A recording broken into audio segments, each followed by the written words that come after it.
ആകാശവാണി. നമസ്കാരം. വാർത്തകൾ വായിക്കുന്നത് ഗീതു പ്രകാശ്.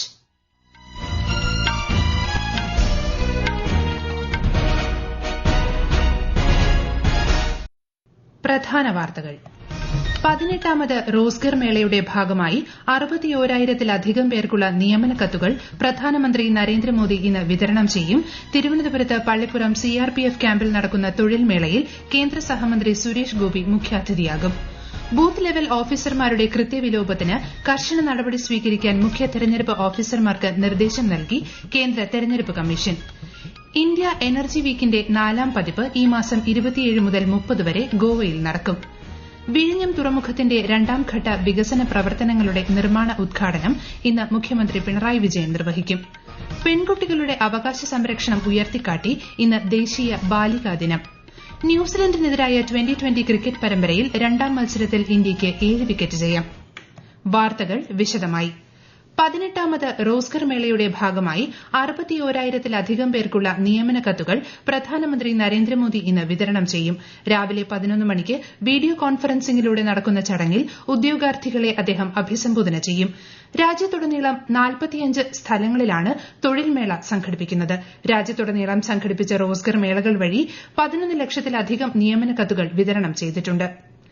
ദേശീയതല റോസ്ഗർ മേളയുടെ ഭാഗമായി തിരുവനന്തപുരം പള്ളിപ്പുറം സിആർപിഎഫ് ഗ്രൂപ്പ് സെന്ററിൽ സംഘടിപ്പിക്കുന്ന തൊഴിൽ മേളയിൽ കേന്ദ്ര സഹമന്ത്രി ശ്രീ സുരേഷ് ഗോപി മുഖ്യാതിഥിയാകും. ഗ്രൂപ്പ് സെന്ററിലെ റിക്രിയേഷൻ ഹാളിൽ നടക്കുന്ന മേള രാവിലെ 9:30 ആരംഭിക്കും. ബൂത്ത് ലെവൽ ഓഫീസർമാരുടെ കൃത്യവിലോപം, മോശം പെരുമാറ്റം എന്നിവയ്ക്ക് നടപടി സ്വീകരിക്കാൻ കേന്ദ്ര തെരഞ്ഞെടുപ്പ് കമ്മീഷൻ എല്ലാ സംസ്ഥാനങ്ങളിലെയും കേന്ദ്രഭരണ പ്രദേശങ്ങളിലെയും മുഖ്യ തെരഞ്ഞെടുപ്പ് ഓഫീസർമാർക്ക് നിർദ്ദേശം നൽകി. അശ്രദ്ധ, മോശം പെരുമാറ്റം, മനഃപൂർവ്വം നിർദ്ദേശങ്ങൾ പാലിക്കാതിരിക്കൽ, 1950-ലെ ജനപ്രാതിനിധ്യ നിയമത്തിലെയും 1960-ലെ വോട്ടർ രജിസ്ട്രേഷൻ നിയമങ്ങളിലെയും വ്യവസ്ഥകൾ ലംഘിക്കൽ എന്നിവ ഉൾപ്പെടുന്ന കേസുകൾ സസ്പെൻഷൻ ഉൾപ്പെടെയുള്ള നടപടികൾക്ക് വിധേയമാകുമെന്ന് കമ്മീഷൻ സിഇഒമാർക്ക് അയച്ച കത്തിൽ വ്യക്തമാക്കി. വോട്ടർ പട്ടികയുടെ കൃത്യതയെയും വിശ്വാസ്യതയെയും പ്രതികൂലമായി ബാധിക്കുന്ന പ്രവൃത്തികൾക്ക് കർശന നടപടി സ്വീകരിക്കാനും നിർദ്ദേശമുണ്ട്. ഇന്ത്യ എനർജി വീക്കിന്റെ 4ാം പതിപ്പ് ഈ മാസം 27 മുതൽ 30 വരെ ഗോവയിൽ നടക്കും. ഊർജ്ജ സുരക്ഷ, സാമ്പത്തിക വളർച്ച, സുസ്ഥിരത എന്നിവയോടുള്ള ഇന്ത്യയുടെ പ്രതിബദ്ധതയെ പ്രതിഫലിപ്പിക്കുന്നതാണ് എനർജി വീക്ക് പരിപാടിയെന്ന് ന്യൂഡൽഹിയിൽ നടന്ന വാർത്താ സമ്മേളനത്തിൽ കേന്ദ്ര പെട്രോളിയം പ്രകൃതിവാതക മന്ത്രി ഹർദീപ് സിംഗ് പുരി പറഞ്ഞു. 4 ദിവസത്തെ പരിപാടി ഇന്ത്യയെ ഒരു പ്രധാന ആഗോള ഊർജ്ജ കേന്ദ്രമായി സ്ഥാപിക്കുമെന്നും അദ്ദേഹം അഭിപ്രായപ്പെട്ടു. IE2 has come to occupy a unique position in the global energy calendar. If you look at the range of energy segments which are covered here, but more than the range, here we will be dealing with not only the traditional fossil fuel, but the transition, biofuels in a very big way, green hydrogen in a very big way, CBG. What is unique about IEW is it brings together a very large number of people. 75,000 പ്രതിനിധികൾ, 600-ലധികം പ്രദർശകർ, 500-ലധികം ആഗോള പ്രഭാഷകർ എന്നിവർ പരിപാടിയുടെ ഭാഗമാകും. 77ാമത് republic ദിന ആഘോഷങ്ങൾക്കൊരുങ്ങി രാജ്യം. Republic ദിന പരേഡിന്റെ full dress rehearsal കർത്തവ്യപഥിൽ നടന്നു. ജനുവരി 26-ന് കർത്തവ്യപഥിൽ നടക്കുന്ന റിപ്പബ്ലിക് ദിന പരേഡിൽ രാഷ്ട്രപതി ദ്രൌപദി മുർമു അഭിവാദ്യം സ്വീകരിക്കും. യൂറോപ്യൻ കൌൺസിൽ പ്രസിഡന്റ് അന്റോണിയോ കോസ്റ്റയും യൂറോപ്യൻ കമ്മീഷൻ പ്രസിഡന്റ് ഉർസുല വോണ്ടേറും റിപ്പബ്ലിക് ദിന ആഘോഷങ്ങളിൽ മുഖ്യാതിഥികളാകും. രാജ്യത്തിന്റെ സംസ്കാരത്തിന്റെയും സൈനിക വൈദഗ്ധ്യത്തിന്റെയും പൈതൃകത്തിന്റെയും സവിശേഷമായ സംയോജനമാണ് പരേഡിൽ പ്രദർശിപ്പിക്കുക. ഇന്ത്യയിലെ നയങ്ങളും കഴിവുകളും ആഗോള നിർമ്മാതാക്കളെ രാജ്യത്തേക്ക് ആകർഷിക്കുന്ന പ്രധാന ഘടകമാണെന്ന് കേന്ദ്രമന്ത്രി അശ്വിനി വൈഷ്ണവ്. നെതർലൻഡ്സിലെ advanced semiconductor materials lithography ആസ്ഥാനം സന്ദർശിച്ച ശേഷം മാധ്യമങ്ങളോട് സംസാരിക്കുകയായിരുന്നു മന്ത്രി. ലിത്തോഗ്രഫിയുമായി ബന്ധപ്പെട്ട നൂതന സാങ്കേതിക വിദ്യകൾ കൂടുതൽ മനസ്സിലാക്കുക എന്നതാണ് സന്ദർശനത്തിന്റെ ലക്ഷ്യമെന്നും ശ്രീ വൈഷ്ണവ് പറഞ്ഞു. India has started a new semiconductor industry, and in the entire semiconductor industry, lithography is the most complex and the most precision work which is required to be done. ASML here in Netherlands is world's leading provider of lithographic tools.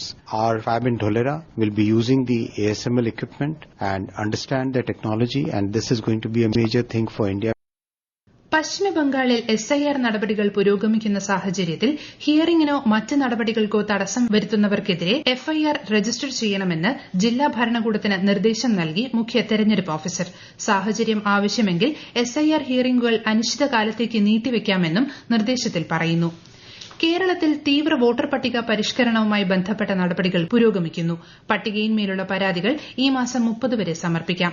കരട് SIR റൂളിൽ നിന്ന് പേരുകൾ ഒഴിവാക്കപ്പെട്ടവരും പുതിയ അപേക്ഷകരും form 6 ഉപയോഗിച്ച് അപേക്ഷിക്കണം. വിദേശ വോട്ടർമാർ form 6A സമർപ്പിക്കണം. അന്തിമ SIR വോട്ടർ പട്ടിക അടുത്ത മാസം 21-ന് പ്രസിദ്ധീകരിക്കും. ഈ വാർത്തകൾ ആകാശവാണിയിൽ നിന്ന്. ആകാശവാണി വാർത്തകളും വാർത്താധിഷ്ഠിത പരിപാടികളും all India radio news Thiruvananthapuram YouTube ചാനലിലും all India radio news Thiruvananthapuram Facebook പേജിലും AR News_ തിരുവനന്തപുരം ഇൻസ്റ്റഗ്രാം അക്കൌണ്ടിലും AR News_TVM X ഹാൻഡിലും ലഭ്യമാണ്. വിഴിഞ്ഞം തുറമുഖത്തിന്റെ രണ്ടാം ഘട്ട വികസന പ്രവർത്തനങ്ങളുടെ നിർമ്മാണ ഉദ്ഘാടനം ഇന്ന് വൈകിട്ട് മുഖ്യമന്ത്രി പിണറായി വിജയൻ നിർവഹിക്കും. ചടങ്ങിൽ കേന്ദ്ര തുറമുഖ വകുപ്പ് മന്ത്രി സർബാനന്ദ സോനോവാൾ മുഖ്യാതിഥിയായിരിക്കും. തുറമുഖത്ത് നിന്ന് ഇറക്കുമതിയും കയറ്റുമതിയും സാധ്യമാക്കുന്ന എക്സിം കാർഗോ സേവനങ്ങളുടെയും ദേശീയപാത ബൈപ്പാസിലേക്ക് നിർമ്മിച്ച പുതിയ പോർട്ട് റോഡിന്റെയും ഉദ്ഘാടനവും ചടങ്ങിനോടനുബന്ധിച്ച് നടക്കും. കേരള പോലീസിന്റെ അടിസ്ഥാന സൌകര്യങ്ങൾ വികസിപ്പിക്കുന്നതിന്റെ ഭാഗമായി വിവിധ ജില്ലകളിൽ നിർമ്മാണം പൂർത്തിയാക്കിയ പോലീസ് മന്ദിരങ്ങളുടെ ഉദ്ഘാടനവും പുതിയ കെട്ടിടങ്ങളുടെ തറക്കല്ലിടലും ഇന്ന് മുഖ്യമന്ത്രി പിണറായി വിജയൻ നിർവഹിക്കും. രാവിലെ തൈക്കാട് പോലീസ് ട്രെയിനിംഗ് കോളേജിൽ നടക്കുന്ന ചടങ്ങിൽ കേരള റെയിൽവേ പോലീസിന്റെ പുതിയ മൊബൈൽ ആപ്ലിക്കേഷൻ റെയിൽ മൈത്രിയും Thiruvananthapuram chemical examination laboratory administrative ബ്ലോക്കിന്റെ ശിലാസ്ഥാപനവും മുഖ്യമന്ത്രി നിർവഹിക്കും. നൂതനവും സാങ്കേതികവുമായ ആശയങ്ങളിലൂടെ സാമൂഹിക മാറ്റം സാധ്യമാക്കുക എന്ന നയമാണ് കേരളം മുന്നോട്ട് വയ്ക്കുന്നതെന്ന് മുഖ്യമന്ത്രി പിണറായി വിജയൻ. കോവളത്ത് നടന്ന AI ഫ്യൂച്ചർകോൺ ഉച്ചകോടിയുടെ സമാപന സമ്മേളനം ഉദ്ഘാടനം ചെയ്യുകയായിരുന്നു അദ്ദേഹം. വിദ്യാഭ്യാസ രംഗത്ത് സ്കൂൾ തലം മുതൽ AI പരിശീലനം ഉറപ്പാക്കി വിദ്യാർത്ഥികളെ തൊഴിൽ മേഖലയിൽ മുൻപന്തിയിൽ എത്തിക്കാനാണ് സംസ്ഥാനം ലക്ഷ്യമിടുന്നതെന്ന് മുഖ്യമന്ത്രി പറഞ്ഞു. ഫെബ്രുവരിയിൽ ന്യൂഡൽഹിയിൽ നടക്കാനിരിക്കുന്ന ആഗോള AI ഉച്ചകോടിക്ക് മുന്നോടിയായാണ് പരിപാടി സംഘടിപ്പിച്ചത്. രാജ്യത്ത് സമയബന്ധിതമായി പദ്ധതി നിർവഹണം ഉറപ്പാക്കുന്നതിനായി 2015-ൽ പ്രധാനമന്ത്രി നരേന്ദ്രമോദി തുടക്കം കുറിച്ച പ്രഗതി സംരംഭം 50ാമത് അവലോകന യോഗമെന്ന സുപ്രധാന നാഴികക്കല്ല് പിന്നിട്ടു കഴിഞ്ഞു. ഛത്തീസ്ഗഡിലെ NH-30ൽ റായ്പൂർ കോഡെബോർഡ് സെക്ഷന്റെ 4-വരിപ്പാത വികസനമാണ് പ്രഗതിയുമായി ബന്ധപ്പെട്ട പ്രത്യേക പരമ്പരയിൽ ഇന്ന്. ഒരു റിപ്പോർട്ട്. ഛത്തീസ്ഗഡിലെ ദേശീയപാത നവീകരണത്തിൽ ഒരു പ്രധാന ചുവടുവയ്പ്പാണ് NH-30ലെ 43 കിലോമീറ്റർ നീളമുള്ള റായ്പൂർ കോഡെബോർഡ് 4-വരിപ്പാത. ദേശീയപാത വികസന പദ്ധതിക്ക് കീഴിൽ നാഷണൽ ഹൈവേ അതോറിറ്റി ഓഫ് ഇന്ത്യയാണ് ഇത് നടപ്പിലാക്കുന്നത്. 2016 സെപ്റ്റംബറിൽ 987 കോടി 88 ലക്ഷം രൂപ ഈ പദ്ധതിക്ക് അനുമതി ലഭിച്ചു. 2023 ഫെബ്രുവരിയിൽ പ്രഗതി പ്രകാരം പദ്ധതി അവലോകനം ചെയ്തു. വിവിധ കേന്ദ്ര സർക്കാർ വകുപ്പുകളും സംസ്ഥാന സർക്കാരും നടത്തിയ ഏകോപന പ്രവർത്തനങ്ങളുടെ ഭാഗമായി 2023 ജൂൺ 20-ന് പദ്ധതി കമ്മീഷൻ ചെയ്തു. News desk Akashvani.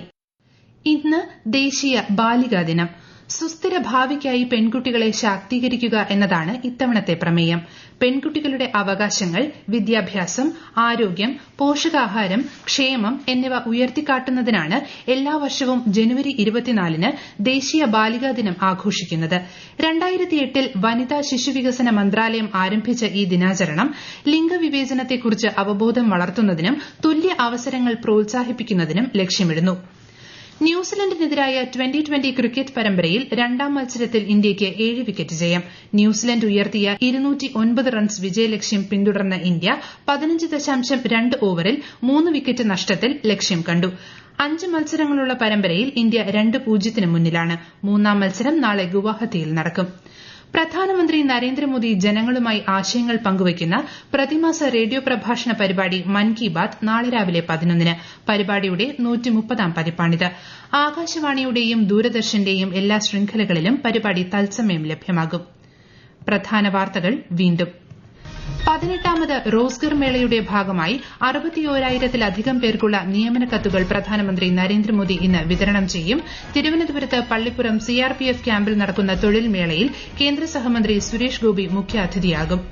Booth level ഓഫീസർമാരുടെ കൃത്യവിലോപത്തിന് കർശന നടപടി സ്വീകരിക്കാൻ മുഖ്യ തെരഞ്ഞെടുപ്പ് ഓഫീസർമാർക്ക് നിർദ്ദേശം നൽകി കേന്ദ്ര തെരഞ്ഞെടുപ്പ് കമ്മീഷൻ. ഇന്ത്യ എനർജി വീക്കിന്റെ 4ാം പതിപ്പ് ഈ മാസം 27 മുതൽ 30 വരെ ഗോവയിൽ നടക്കും. വിഴിഞ്ഞം തുറമുഖത്തിന്റെ രണ്ടാം ഘട്ട വികസന പ്രവർത്തനങ്ങളുടെ നിർമ്മാണ ഉദ്ഘാടനം ഇന്ന് മുഖ്യമന്ത്രി പിണറായി വിജയൻ നിർവഹിക്കും. പെൺകുട്ടികളുടെ അവകാശ സംരക്ഷണം ഉയർത്തിക്കാട്ടി ഇന്ന് ദേശീയ ബാലികാ ദിനം.